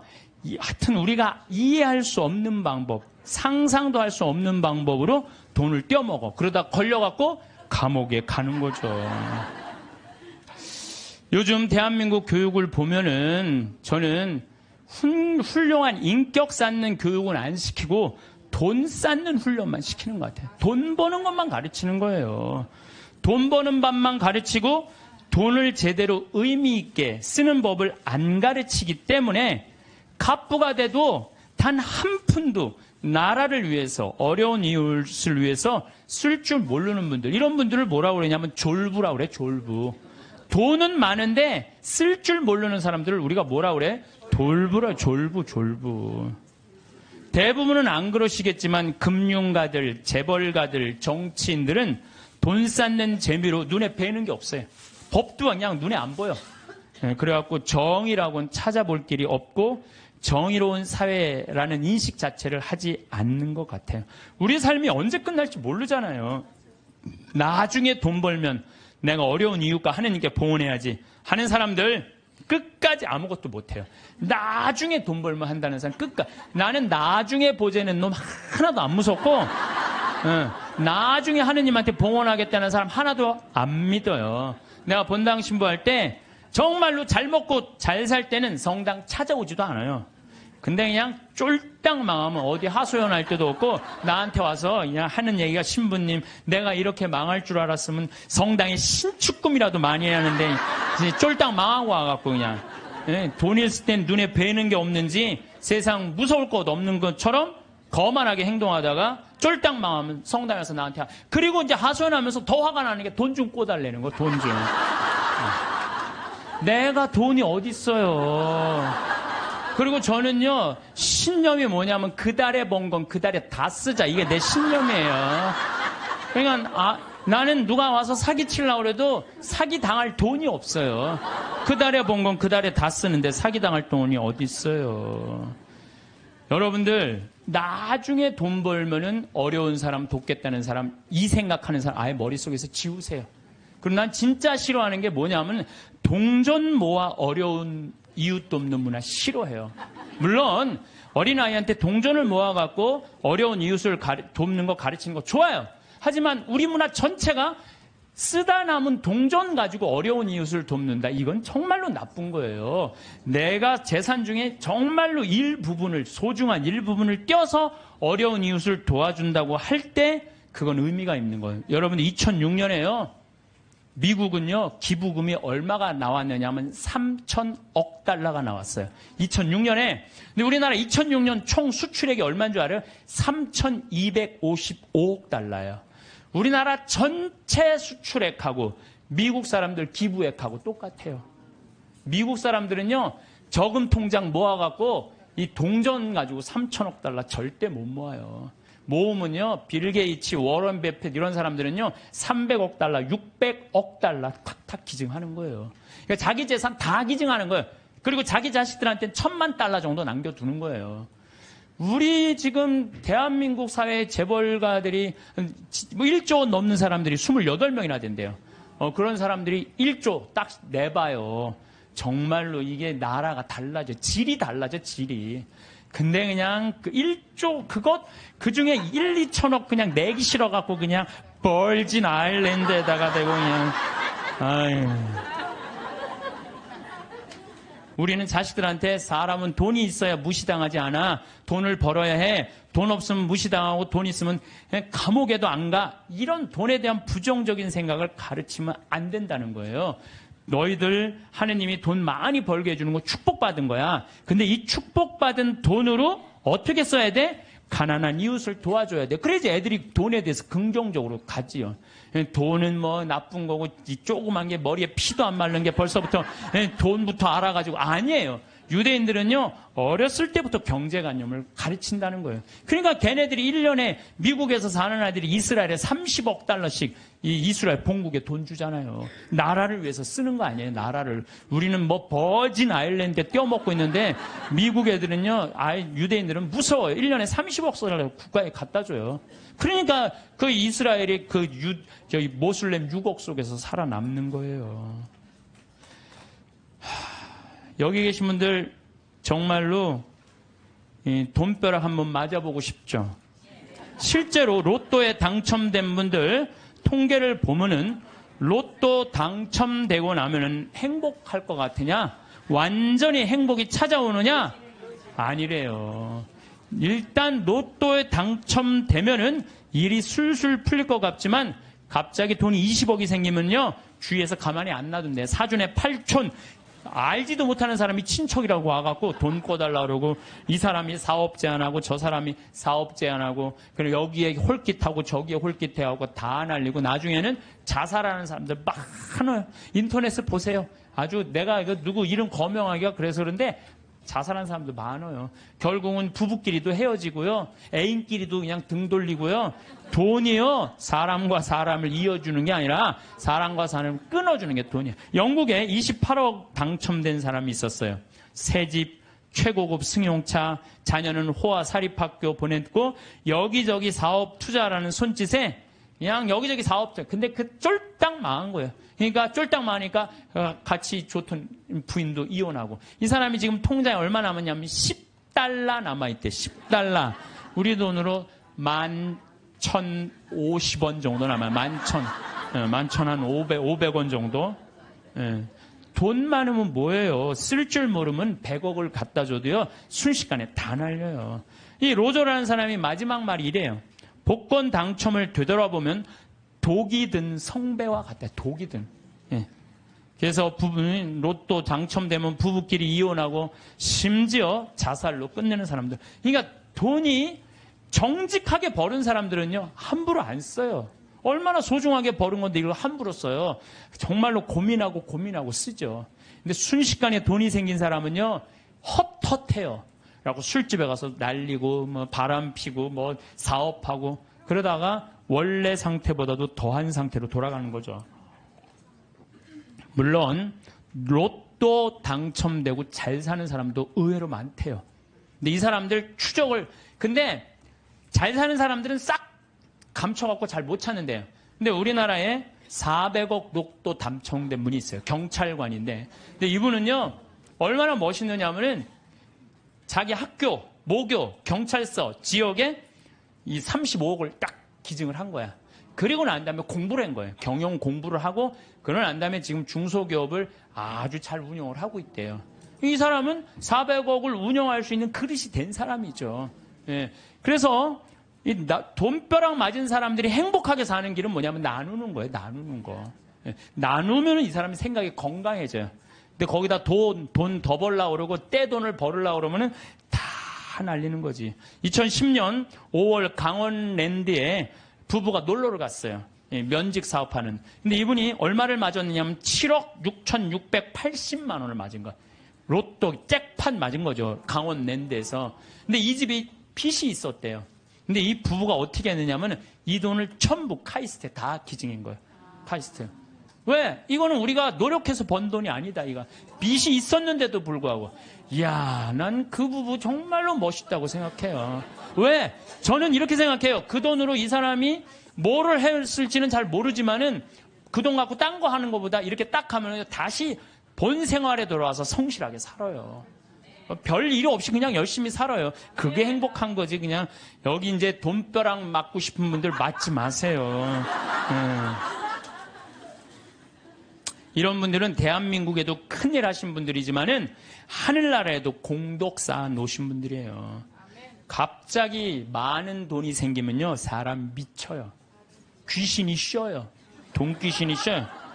돈이 많다고 행복한 건 아니에요. 제가 아는 어느 분, 여기 내가 여기서 들은 얘기예요. 여기 우리 봉사자들한테 들은 얘기. 대기업 그 해외 지사 이제 지사장으로 갔대요. 근데 이쪽 기업에서 딱 와갖고 술을 들이다 저녁에 먹이고 재정 상태에 대해서 물었대요. 근데 이 사람은 술을 못 먹는 사람이래요.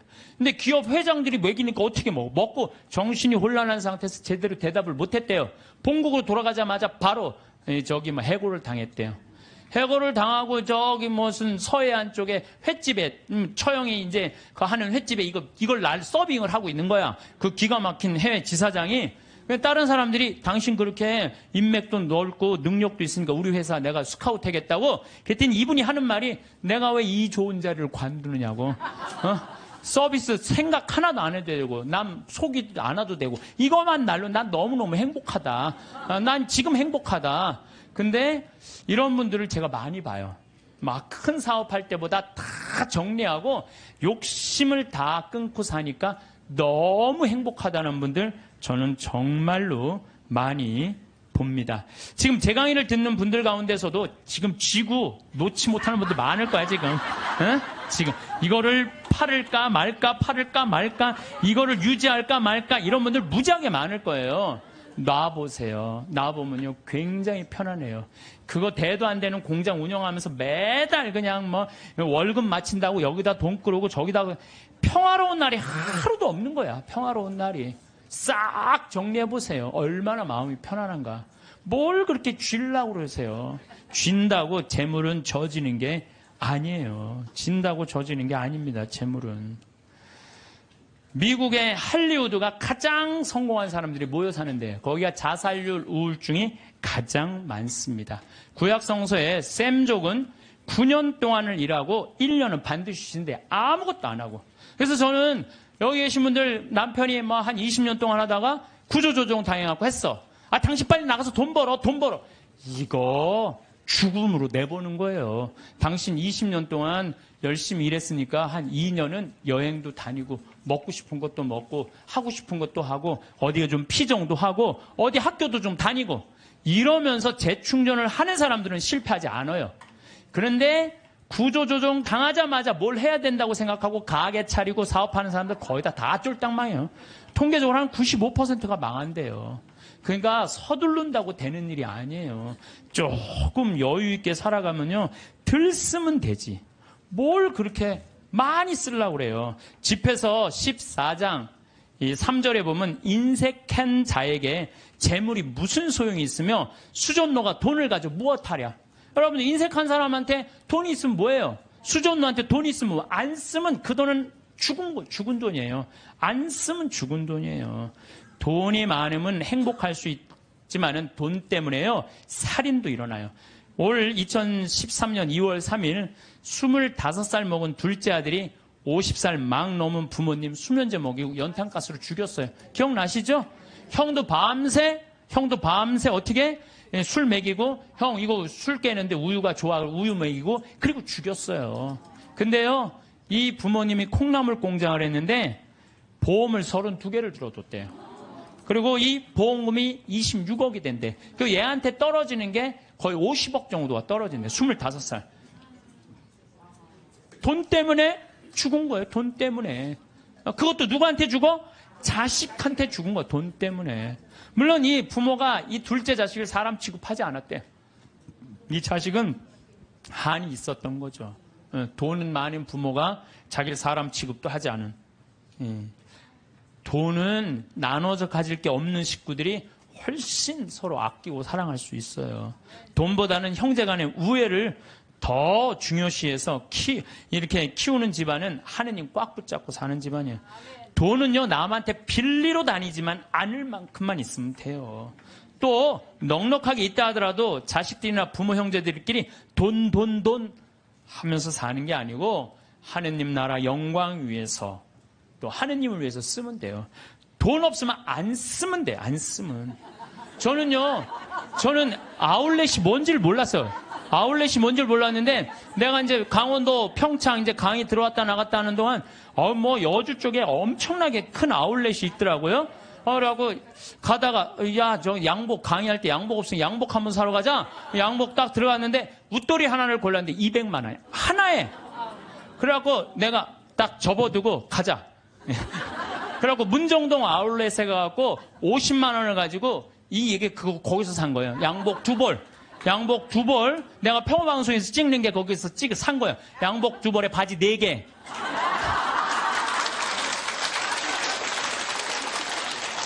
돈은요, 없으면 안 쓰면 돼요. 안 쓰면 돼요. 없는데 쓰려고 그러니까 고통스러운 거예요. 집에서 18장 33절에 내 지갑 속에 아무것도 없으면서 꾼 돈으로 잔치를 벌이다 거지가 되지 마라. 그것은 사실 자신의 생명을 거스르는 행동이다. 그러니까 여러분들, 돈이라는 건요, 우리가 너무 나쁘다고 생각할 필요도 없고 너무 좋다고 생각할 필요도 없어요. 내가 돈의 노예가 안 되고 돈을 내가 부리는 주인이 돼야 돼요. 70대는 늙음과 싸울 수 있는 마지막 기회입니다. 여러분이 이 기간을 어떻게 보내느냐에 따라 노화를 늦출 수 있는 것이죠. 간병을 멀리하고 자립하는 만년을 가져다주는 70대의 건강법이 있습니다. 지금의 70대는 과거의 70대와 전혀 다릅니다. 건강한 80대로 연착륙하기 위해서는 70대가 매우 중요한 시기인데요. 인생 100세 시대가 코앞으로 다가온 우리는 이제 늙음을 두 시기로 구분할 필요가 있습니다. 70대 때 늙음과 싸우는 시기와 80대 이후에 늙음을 받아들이는 시기 두 가지입니다. 인생 100세 시대라는 말이 나온 지 꽤 되었습니다. 실제로 사람들, 특히 여성에게는 90대까지 사는 것이 당연한 시대로 접어들었는데요. 아마도 앞으로 의학적 진보가 계속될 것이니 100세 시대는 꿈 같은 이야기가 아닐 것입니다. 그런데 일상생활에 불편함 없이 건강한 삶을 누릴 수 있는 건강 수명은 전혀 다릅니다. 건강 수명은 평균 수명의 연장을 따라잡지 못하고 있습니다. 남녀 모두 75세에 이르지 못하고 있는 게 현실입니다. 요컨대 70대를 잘 살지 못한다면 오래 살 수는 있어도 비실비실하거나 긴 세월을 간병인에 의지해야 하는 고령자가 되어버린다는 점입니다. 그렇다면 우리 몸의 노화는 어떻게 늦출 수 있을까요? 책 70세가 노화의 갈림길을 통해 여러분이 바로 실천하실 수 있는 간단한 방법을 알려드리겠습니다. 먼저 단백질 섭취는 면역력을 높여줍니다. 일찍 죽느냐, 노망들어 죽느냐의 시대입니다. 85세 이상은 대개 치매가 옵니다. 저의 경험으로는 85세 이상의 노인 중 알츠하이머성 치매 증상이 뇌에 보이지 않는 분은 없었습니다. 그렇다면 어떤 음식을 먹으면 노화를 늦추는데 도움이 될까요? 제가 추천드리고 싶은 식품은 바로 고기입니다. 고기를 먹는 습관이 노화를 늦춥니다. 늙을수록 고기를 섭취해야 합니다. 왜일까요? 소위 말하는 행복 물질인 세로토닌은 나이가 들수록 점점 감소합니다. 이 때문에 나이가 들수록 의욕도 떨어지고 우울증에 걸리는 사람도 늘어나는 것인데요. 그러나 세로토닌의 감소는 고령이 되어도 생활 습관을 바꾸면 개선할 수 있습니다. 첫 번째로 가장 손쉽고 좋은 방법은 육류 섭취입니다. 세로토닌의 재료가 되는 것이 트립토판이라는 아미노산입니다. 그리고 그 아미노산이 가장 많이 함유되어 있는 식품이 고기입니다. 또한 고기에는 콜레스테롤이 많이 함유되어 있습니다. 하지만 참 우습게도 동맥경화를 촉진하고 심근경색의 위험이 된다는 이유로 나쁜 것으로 간주되고 있습니다. 그러나 이는 서양인의 경우이고 동양인의 경우는 동맥 경화에 신경 쓰기보다는 콜레스테롤을 줄여 초래되는 남성 호르몬의 감소를 두려워해야 합니다. 특히 테스토스테론은 의욕과 관계가 있습니다. 성기능 측면뿐만 아니라 다른 사람에 대한 관심이나 집중력 등에 관여하고 있습니다. 남성 호르몬이 감소하면 활동 의욕이 저하되어 기운 없는 노인이 되기 쉽습니다. 늙음이라 것은 피할 수 없습니다. 그리고 노화는 노력을 했느냐 안 했느냐에 따라 훗날 큰 차이가 납니다. 80세에 치매가 진행되어 대화가 잘 되지 않는 사람이 있는가 하면 그 나름대로 지금까지 일이나 지적인 활동을 계속하는 사람이 있습니다. 아울러 노벨상을 받아 훌륭한 연설을 할 수 있는 사람마저도 있을 것입니다. 눕기만 하는 생활을 하거나 일상에서 간호가 필요한 사람도 있고 매일 산책하거나 수영이나 골프 등 스포츠를 즐기는 80세의 노인도 있을 수 있습니다. 즉 고령자가 되면 신체 능력과 뇌 기능에서 개인차가 많아집니다. 왜 이렇게 건강에 차이가 생기는 걸까요? 단번에 늙지 않기 위해 가장 필요한 것은 뇌 기능과 운동 기능을 유지하기 위해 몸을 계속 사용하는 것입니다. 의욕 저하는 전두엽의 노화 때문입니다. 이러한 의욕 저하가 현저해지는 연령대는 확실히 70대입니다. 즉 70대에서 80대로 향할 때 건강하게 보낼 수 있을지 어떨지는 70대 때 얼마나 의욕 저하를 막았느냐에 달려 있습니다.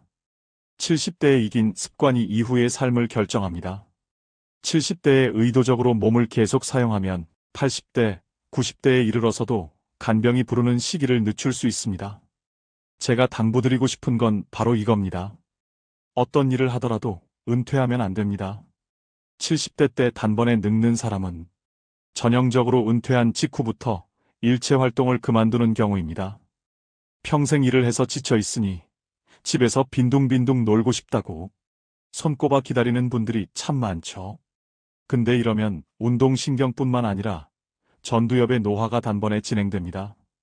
전두엽이란 창조적 능력이나 다른 사람에 대한 공감 능력, 예상치 못한 일에 대처하는 능력에 관여하는 부분인데 모든 활동을 멈춰버리니 당연히 노화가 급격하게 찾아오는 것입니다. 전두엽의 노화는 40대부터입니다. 퇴직 후에 일을 끊임없이 해야 늙지 않습니다. 70대가 되면 특히 은퇴 등을 생각하지 말고 현역 의식을 유지하는 것이 중요합니다. 그것이 단번에 늙는 것을 막아줍니다. 끊임없이 일하는 것이 노화를 늦추는 최고의 보약이라는 것은 많은 데이터로도 입증되어 있습니다. 어떤 일이든 조금이라도 사회에 도움되는 것은 누구라도 할 수 있습니다. 가치를 찾고 계속 일하는 것이 노화 방지의 최선의 보약이라고 생각합니다. 두 번째로는 운전면허를 반납하면 안 됩니다. 대부분의 생각과는 달리 사실 고령 운전자는 위험하지 않습니다.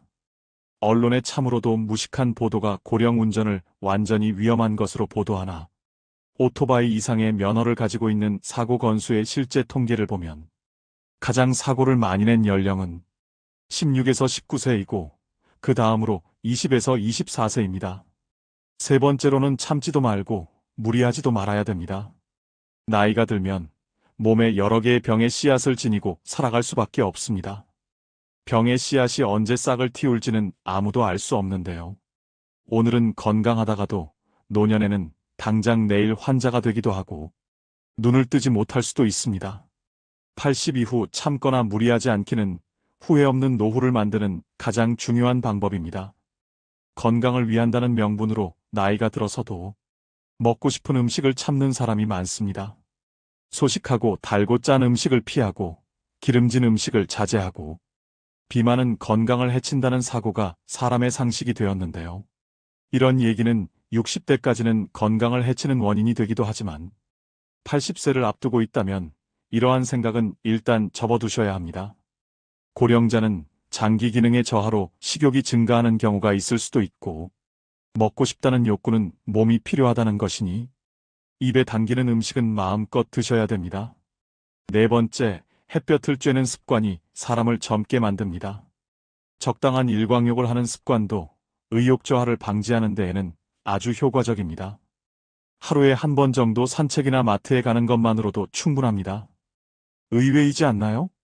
이렇게 만들어진 세로토닌은 밤에는 뇌 속에 멜라토닌이라는 호르몬을 생성해 숙면에도 도움이 됩니다. 5번째, 그렇다고 해서 무리해서 운동을 하면 안 됩니다. 느슨한 운동이 오히려 효과적입니다. 일상생활에서 엘리베이터 말고 계단을 이용해 보세요. 발밑을 보고 있으면 잘 알 수 있는데, 계단을 성큼성큼 내려갈 수 있다는 것은 아직 다리가 젊다는 것입니다. 넘어지려고 하면 차라리 그만두는 편이 좋습니다. 그러면 그냥 천천히 걸어보세요. 걷기 운동이 매우 유익한 운동입니다. 근데 여기서 이런 운동을 하시는 분들은 그냥 꾸준히 유지해 보시는 것도 좋습니다.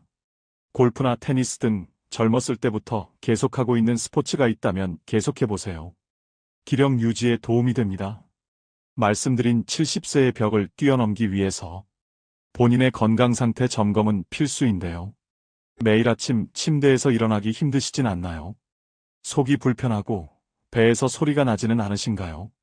맵고 짠 자극적인 음식이 당기시지 않나요? 방금 제가 드린 질문들의 하나라도 고개를 끄덕였다면 이제부터는 몸의 면역력을 키워야 할 때입니다. 면역력이란 무엇일까요? 면역력이란 우리 몸이 세균이나 바이러스 같은 병원체를 이겨내는 힘을 뜻합니다. 작게는 구내염도 면역력과 관련이 있습니다. 이 면역력이 약해지면 외부 세균이 우리 몸에 쉽게 침입할 수 있게 되는데요. 그런데 의외인 건 많은 분들이 이 면역력을 유전이나 단순 체질의 문제로 여긴다는 사실입니다. 하지만 정말 면역력을 결정하는 건 무엇일까요? 바로 우리 체내, 즉 몸의 환경입니다. 그러니 우리 몸을 똑똑하게 분석하고 문제점을 개선한다면 여러분은 면역력이 강한 신체를 가질 수 있게 됩니다.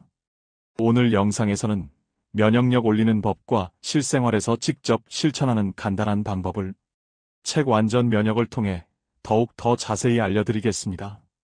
배달 주문이 증가함에 따라 면역력은 계속 감소하게 되는데요. 배달 음식은 우리 몸을 지치게 합니다. 2019년 이후로 우리는 배달 음식을 많이 주문하게 되었습니다. 이로 인해 관련 식품위생법 위반 사례도 2019년 대비 2020년에는 12배나 증가했습니다. 또한 배달해 먹는 음식에는 얼마나 많은 첨가물이 사용되었는지 확인할 수 없습니다.